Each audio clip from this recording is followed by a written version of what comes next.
এই ভিডিওতে ত্রিপুরার বেঙ্গলি মিডিয়ামের ক্লাস 6 এর ম্যাথ অনুশীলনী হচ্ছে 14.4 তোমরা দেখতে পাচ্ছ এখানের মধ্যে।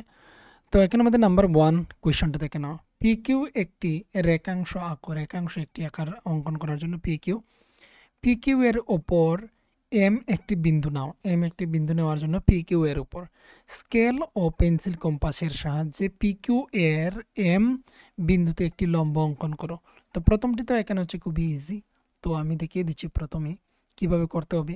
তো আমি যেভাবে একটি পেজের মধ্যে গিয়ে করি সেখানে চলে যাচ্ছে আর তারপর দেখিয়ে দিচ্ছি তোমাদেরকে। তো দেখো এখানের মধ্যে প্রথমে হচ্ছে তোমাদেরকে এখানে বলা হয়েছে একটি রেখাংশ অঙ্কন করার জন্য। তো তোমরা স্কেলের সাহায্য করবে। আমি এখানে এমনিতে নিয়ে নিচ্ছি। আমি এর আগের দুটি ভিডিওতে বলেছি, ভিডিও নাম্বার হচ্ছে এখানের মধ্যে 14.5 এবং 14.6 এর মধ্যে বলেছি। এই স্কেল দিয়ে স্কেলের উপরে তোমরা একটি লাইন টেনে নেবে, এইভাবে একটি রেখাংশ। চাও যদি এটাকে আরো বড় করে নিতে পারো। তো আমি আরো একটু বড় করে নিয়ে নিচ্ছি আর স্কেলের সাহায্যে তোমাদেরকে দেখিয়ে দিচ্ছি, নয়তো সমস্যা হয়তো হতে পারে। দেখে নাও, স্কেল থেকে যে কোনো দৈর্ঘ্যের, আমাদেরকে বলা হয়নি, শুধু বলা হয়েছে পিকিউ একটি রেখাংশ টানার জন্য। পিকিউ রেখাংশ টেনে নিলাম। এবার পিকিউ রেখাংশের উপর একটি বিন্দু তোমরা ধরে নাও। এখানে আমি দেখিয়ে দিচ্ছি, এখানে কোথাও তোমরা একটি এম বিন্দু নিয়ে নাও। এখানে একটি এম বিন্দু। এবার আমি এখানে নাম দিচ্ছি না, আমি এর আগের ভিডিওতেও বলেছিলাম যে নাম হচ্ছে এখানে দিতে সমস্যা হয়, তাই এর জন্য।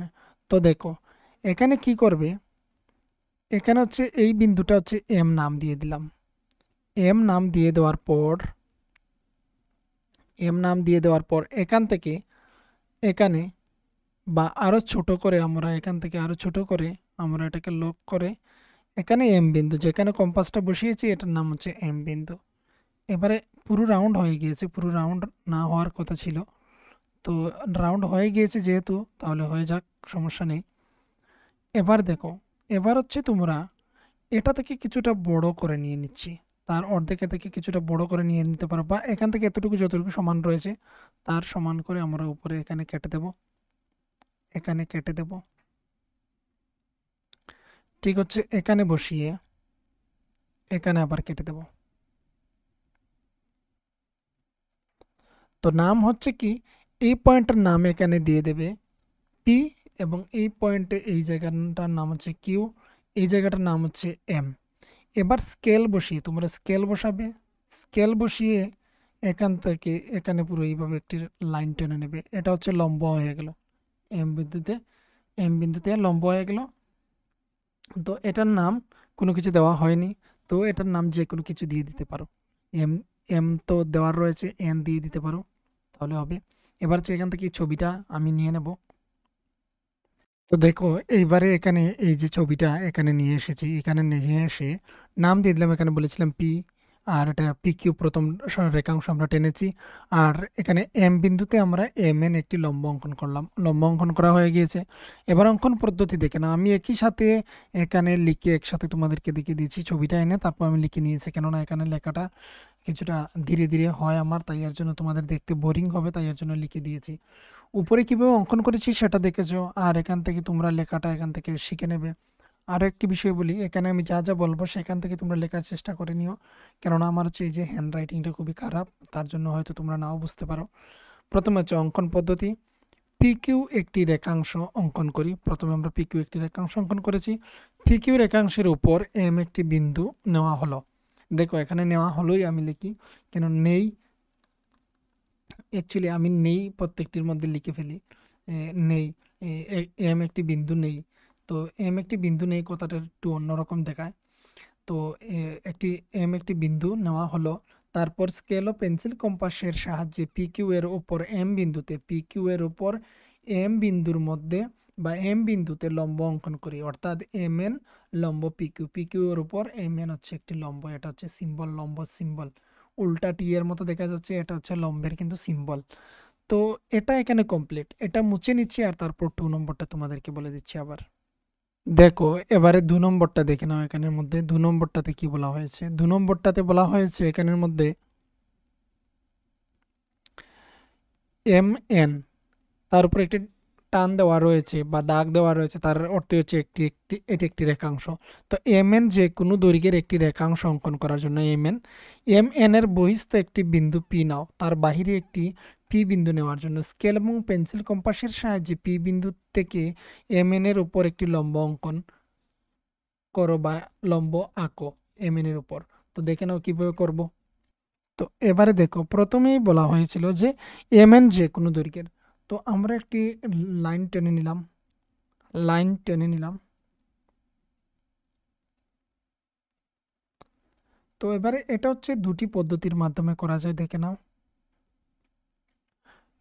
তো আমি এখানে তোমাদেরকে দেখিয়ে দিচ্ছি, দেখে নাও।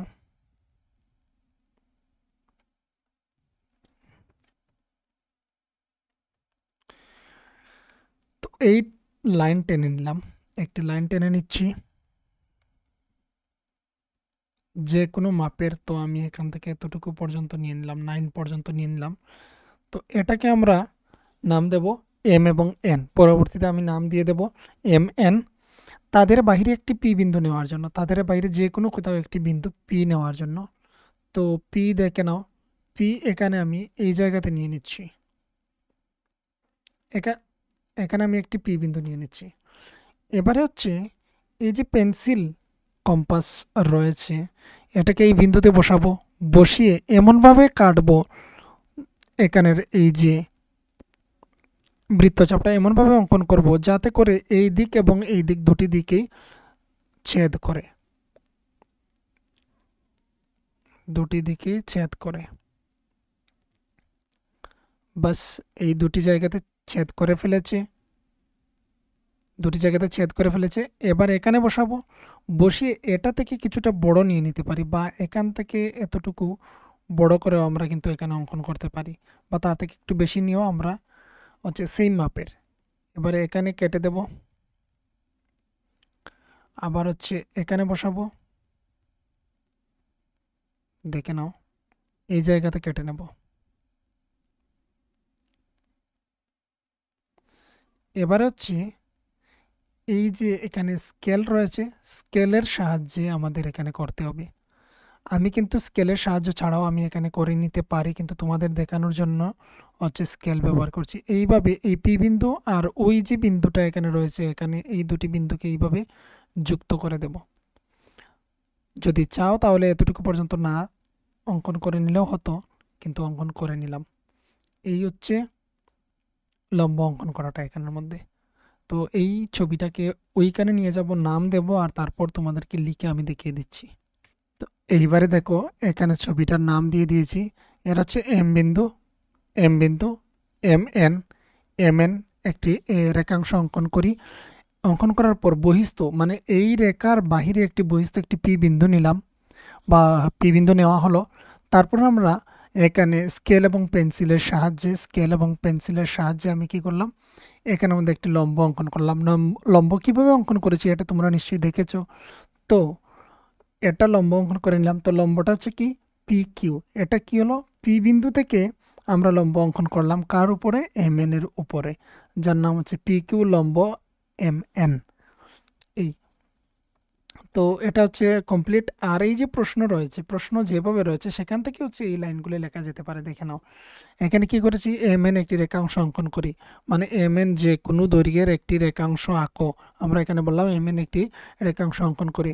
এম এন এর বহিস্থ, এম এন এর বহিস্থ একটি বিন্দু পি নেওয়া হলো, পি নাও, আর এখানে নেওয়া হলো। তারপর স্কেল এবং পেন্সিল কম্পাসের সাহায্যে, স্কেল এবং পেন্সিল কম্পাসের সাহায্যে পি বিন্দুতে আর পি বিন্দু থেকে এখানে প্রশ্নের মধ্যে রয়েছে, এটা কোনো সমস্যা নয়। এম এন এর ওপর একটি লম্ব, এম এন এর ওপর পি কিউ লম্ব অঙ্কন করি, অর্থাৎ পি কিউ লম্ব এম এন। এটাই ছিল এখানের মধ্যে। তো এটাও কমপ্লিট। এবার হচ্ছে কোয়েশ্চেন নং 3 আর 4 রয়েছে। তো কোয়েশ্চেন নং 3টা দেখে নেবো। এবার এটাকে মুছে ফেলছি। এইবারে হচ্ছে দেখে নাও এখানে কোয়েশ্চেন নং 3তে কি বলা হয়েছে। কোয়েশ্চেন নং 3 মধ্যে বলা হয়েছে একটি সরল রেখা এল আঁকো, সরল রেখাটির উপর এক্স একটি বিন্দু নাও, স্কেল ও ত্রিকোণীর সাহায্যে এক্স বিন্দুতে সরল রেখাটির উপর একটি লম্ব আঁকো। তো এখানের মধ্যে দেখো ইম্পর্টেন্ট বিষয়টা হচ্ছে এখানে ত্রিকোণী মানে কোনটি। ত্রিকোণী মানে জিওমেট্রি বক্সের মধ্যে তোমরা এইভাবে দেখতে পাও দুটি রয়েছে, এইভাবে দুটি, এখানে 1 2 3 4 5 সেন্টিমিটারে দেওয়া থাকে, এইদিকেও দেওয়া থাকে। তোমরা জিওমেট্রি বক্সের মধ্যে নিশ্চয়ই তোমরা দেখেছো। এইগুলিকে ত্রিকোণী বলা হয়ে থাকে। তো এই ত্রিকোণীর সাহায্যে এবং স্কেলের সাহায্যে বলা হয়েছে এক্স বিন্দুতে সরলরেখার উপর একটি লম্ব অঙ্কন করার জন্য, এল একটি সরলরেখা আকার অঙ্কন করার জন্য। তো এটা আমি দেখিয়ে দিচ্ছি, দেখে নাও তোমাদেরকে। এখানে হচ্ছে যে আমি বক্সের মধ্যে বা যেখানে আমি করি সেখানে নেই, তো তোমাদের এখানে যে এমএস ওয়ার্ড যেটা রয়েছে, ওয়ার্ডে নিয়ে এসে তোমাদেরকে দেখাচ্ছি। প্রথমেই দেখো আমরা একটি সরলরেখা টেনে নেব। এখানে একটি সরলরেখা এইভাবে অঙ্কন করে নিলে, এইভাবে একটি সরলরেখা অঙ্কন করে নিলাম। তো এটাকে এবার হচ্ছে কিছুটা বড় করে নিচ্ছি লাইনটাকে, দেখে নাও এইভাবে নিয়েছি। এবার হচ্ছে কি, এবার হচ্ছে তার মধ্যে আমরা নাম দিয়ে দেবো। তার তার নাম হচ্ছে, দেখে নাও, তার নাম হচ্ছে, এটা হচ্ছে এল। এই যে লাইনটা এলো এটা হচ্ছে স্মল এল এলো। এবার এখানে বলা হয়েছে একটি বিন্দু নাও, এখানে এখানে নিয়ে নিচ্ছি একটি বিন্দু, তার নাম দিয়ে দিলাম এখানের মধ্যে এক্স। এই বিন্দুটা নিয়েছি এখানের মধ্যে, তোমরা নিশ্চয়ই দেখতে পাচ্ছ।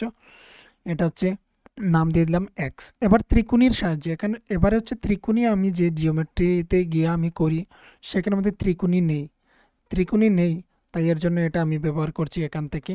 তোমরা ত্রিকোণী ব্যবহার করবে। আমি কিভাবে বসাচ্ছি এখানে শুধু সেটা লক্ষ্য রাখবে। দেখো না, পুরোপুরি এই নিচের লাইনের মধ্যে, এল লাইনের মধ্যে বসাবো। আর তার যে ঠিক যে এই যে জায়গাটা, এই যে জায়গাটা তোমরা দেখতে পাচ্ছ, এই যে এই জায়গাটা হচ্ছে এখানে, এই যে হচ্ছে এক্স বিন্দু রয়েছে, এক্স বিন্দুতে বসাবো। এখানে এই এক্স বিন্দুতে আমি বসিয়ে নিলাম, এখানে পুরোপুরি বসাবে। বসিয়ে এখানে হচ্ছে এই লাইন টেনে নেবে। তো লাইন টেনে নেওয়ার জন্য এখানে হচ্ছে আমার কাছে তো অন্য কোনো রাস্তা নেই, স্কেল নেই, তাই এর জন্য এই লাইনটা দিয়ে এটা টেনে নিলাম। এবার হচ্ছে ত্রিকোণীটাকে এখান থেকে সরিয়ে নেব। তো এখানে কিন্তু লম্ব অঙ্কন হয়ে গেল। তো এর জন্য এটা নাম দিয়ে দিতে পারো, এখানে যে কোনো কিছু নাম দিয়ে দিতে পারো। এখানে তোমাদের বইয়ের মধ্যে নাম যদি মেনশন করা না থাকে প্রশ্নের মধ্যে কোথাও নাম নেই, তাই এর জন্য আমরা এখানে নাম দিয়ে দিতে পারি। আমরা এখানে আমাদের নাম দিয়ে দিলাম, আমরা এটাকে নাম দিয়ে দিই ওয়াই, যেহেতু এক্স রয়েছে এখানে ওয়াই।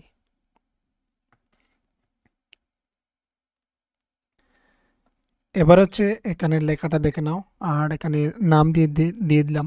এটা হচ্ছে সরলরেখা টেনেছিলাম এল, তারপরে এক্স একটি বিন্দু নেই। তবে দেখো এই বিন্দুটা কিন্তু একুরেটলি হয়নি, কারণ হচ্ছে ত্রিকোণীটার অবস্থা আমার এখানে দেখেছো তোমরা নিশ্চয়ই। তো এই হচ্ছে বিন্দু, বিন্দু থেকে হচ্ছে সোজা এখানে টেনে নিয়েছিলাম, তো এটা লম্ব হয়ে গিয়েছে। তো এবারে হচ্ছে দেখে নাও অঙ্কন প্রণালী। একটি সরলরেখা এল অঙ্কন করি, সরলরেখাটির উপরে এক্স একটি বিন্দুতেই, এক্স একটি বিন্দু এখানে নিয়েছি, নেওয়া হলো। তারপর স্কেল ও ত্রিকোণীর সাহায্যে এক্স বিন্দুতে এক্স ওয়াই লম্ব অঙ্কন করি। তো এটা কমপ্লিট। এবারে হচ্ছে 4 নাম্বার। যদি কোনো কোয়েশন থেকে থাকে বা কোনো যদি নিয়ে ডাউট থেকে থাকে তাহলে কিন্তু তোমরা কমেন্ট বক্সে অবশ্যই লিখে জানাতে পারো। এবারে হচ্ছে আমরা এখানে দেখে নেব 4 নাম্বার। 4 নাম্বারটাতে কি হয়েছে এখানে দেখে নাও। 4 নাম্বারটাতে এখানে রয়েছে একটি সরলরেখা এম আঁকো। এইভাবে একটি সরলরেখা অঙ্কন করব, যার নাম দেব এম। এম এর উপর পি একটি বিন্দু নাও। এই এম লাইনটির মধ্যে একটি পি বিন্দু নেওয়ার জন্য পি বিন্দুতে এমনভাবে পি কিউ একটি রেখাংশ আঁকো যা এম এর উপর লম্ব। পি কিউ একটি, এইভাবে একটি লম্ব অঙ্কন করার জন্য এইভাবে আমি এখানে রাফলি দেখিয়ে দিচ্ছি। প্রথমে এম একটি সরলরেখা নেব, এখানে একটি বিন্দু পি নিয়ে নেব। পি এমনভাবে অঙ্কন করব এখানে পি কিউ, এইভাবে সরলরেখা। এবার কিউ বিন্দুতে আরও একটি লম্ব টানো। উভয় ক্ষেত্রে স্কেল ও পেন্সিল কম্পাস ব্যবহার করবে, মানে প্রত্যেকটিতে। এবার এই লাইনের মধ্যে এখানে একটি লম্ব অঙ্কন করার জন্য, মানে এই দিকে লম্ব অঙ্কন করার জন্য। তো এটার নাম এখানে মেনশন করা হয়নি, তো আমরা পি কিউ আর দিয়ে দিতে পারি। তো এইভাবে অঙ্কন করব। কিভাবে অঙ্কন করতে হবে সেই প্রসেসটাই আমি এবারে দেখিয়ে দিচ্ছি তোমাদেরকে। এখানে এখানে প্রথমে এইভাবে স্কেল নিয়ে নেবে। স্কেল নিয়ে নেওয়ার পর যে কোনো একটি লম্বা দৈর্ঘ্যের একটি সরলরেখা টেনে নিলাম। তার নাম কি দেবো? তার নাম এম দেবো, কিন্তু এখানে আমি দেওয়া সম্ভব নয়, তাই এর জন্য দিচ্ছি না। এবার কি হচ্ছে, এখানে কোথাও একটি পি বিন্দু নিয়ে নাও। ধরে নাও এই বিন্দুটা আমরা পি ধরে নিলাম। এই যে বিন্দুটা রেখেছি, যে এই বিন্দুটাকে পি ধরে নিলাম। এবার পি বিন্দুতে আমরা এইভাবে একটি লম্ব অঙ্কন করব। তো লম্ব অঙ্কন করব। এখানে প্রশ্নের মধ্যে যা দেওয়া রয়েছে স্কেল এবং পেন্সিল কম্পাস, মানে হচ্ছে স্কেল ব্যবহার করতে পারবো আর এই যে যন্ত্রটা এটা ব্যবহার করতে পারবো। তো দেখে নাও, এখানে প্রথমে হচ্ছে লম্ব অঙ্কন করে নিচ্ছি। তো এটা হচ্ছে পি, কিন্তু বিন্দুটা, এই বিন্দুটা হচ্ছে পি, আমরা এই বিন্দুটা যে রেখে দিলাম। এবার হচ্ছে সে যতটুকু লম্বা ততটুকু লম্বা দিয়ে আমরা এখানে এইভাবে শুরু করতে পারি। এবার হচ্ছে ঠিক এই কম্পাসটাকে এখানে বসিয়ে এইভাবে লাইনটাকে এখানে কেটে দিচ্ছি। এবার পেয়ে গেলাম এখানে। এবারে এই যে পেয়ে গেলাম, এটা হচ্ছে স্কেলের সাহায্যে তোমরা করবে, আমি প্রত্যেকটি ভিডিওর মধ্যে বলছি। এবার এমনভাবে লাইনটা টেনে একটু বেশি করে টেনে নিয়ে নিলাম আমাদের সুবিধার জন্যে, কেননা পরবর্তীতে এখানে। তো এই বিন্দুটা ধরে নাও কিউ ধরে নিলাম। এবার কিউ বিন্দুতে বলা হয়েছে এটা বেশি লম্বা নিয়ে ফেলেছি, আরও কিছুটা কম দৈর্ঘ্যের নিয়ে নেব, তাহলে আমাদের সুবিধা হয়। ধরে নাও এই নিয়ে নিলাম, এখানে হচ্ছে কিউ বিন্দু দিয়ে দেবো। এবার কিউতে বসিয়ে একটি লম্ব অঙ্কন করতে হবে। কিউ বসিয়ে নিলাম, কিউর মধ্যে হচ্ছে এইভাবে এখানে বসাবে। বসিয়ে এইবারে হচ্ছে দেখে নাও, এই দিকে যাবে না, এই দিকে যেতে হবে।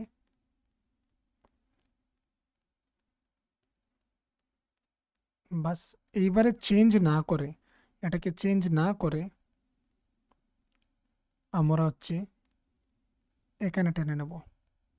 এখানে হচ্ছে এই যে তোমরা কম্পাসটা দেখতে পাচ্ছ, আমার হাতে যে কম্পাসটা রয়েছে, এটা খুবই সমস্যা করে, এর আগের ভিডিওগুলোতেও তোমরা দেখেছো। এখানে লাইনটা কেটে নিলাম, পরবর্তীতে এখানে বসিয়ে এখানেও লাইনটাকে কেটে নিলাম।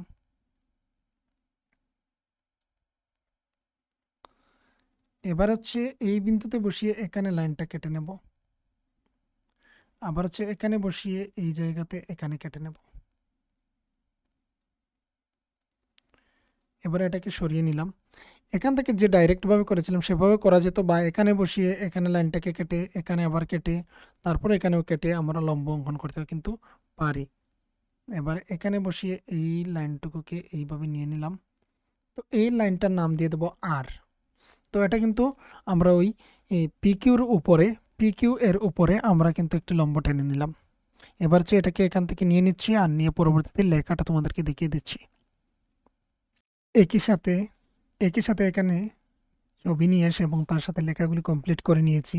তোমাদেরকে শুধু এখানে দেখাচ্ছি, দেখে নাও। প্রথমে হচ্ছে এম একটি সরলরেখা অঙ্কন করেছি এম। এবার এম এর উপর একটি বিন্দু পি নিয়েছি, পি এর উপর পেন্সিল এবং কম্পাসের সাহায্যে এখানে একটি লম্ব অঙ্কন করেছি। এই লম্ব অঙ্কন করার ফলে আমরা এই শেষ বিন্দুটার নাম দিয়ে দিয়েছি কিউ, মানে হচ্ছে দেখে নাও, পি বিন্দুতে এমনভাবে পি কিউ একটি রেখাংশ আঁকো যা এম এর উপর লম্ব। পি কিউ অঙ্কন করেছি, তো পি কিউ। এবার কিউ বিন্দুতে আরও একটি লম্ব টানো, মানে আমরা হচ্ছে কিউ বিন্দুতে পেন্সিল এবং স্কেল এবং পেন্সিলের সাহায্যে এখানে আমরা পেন্সিল কম্পাসের সাহায্যে আমরা এখানে কিউ আর একটি লম্ব অঙ্কন করেছি, দেখতে পাচ্ছ। তো এখানে এই কথাগুলি লিখেছি এখানের মধ্যে। এম একটি সরলরেখা অঙ্কন করি, এম রেখাংশের ওপর পি একটি বিন্দু নেওয়া হলো, পি একটি বিন্দু নিয়েছি। এবার স্কেল ও কম্পাসের সাহায্যে পি বিন্দুতে পি কিউ লম্ব অঙ্কন করি যা এম এর উপর লম্ব।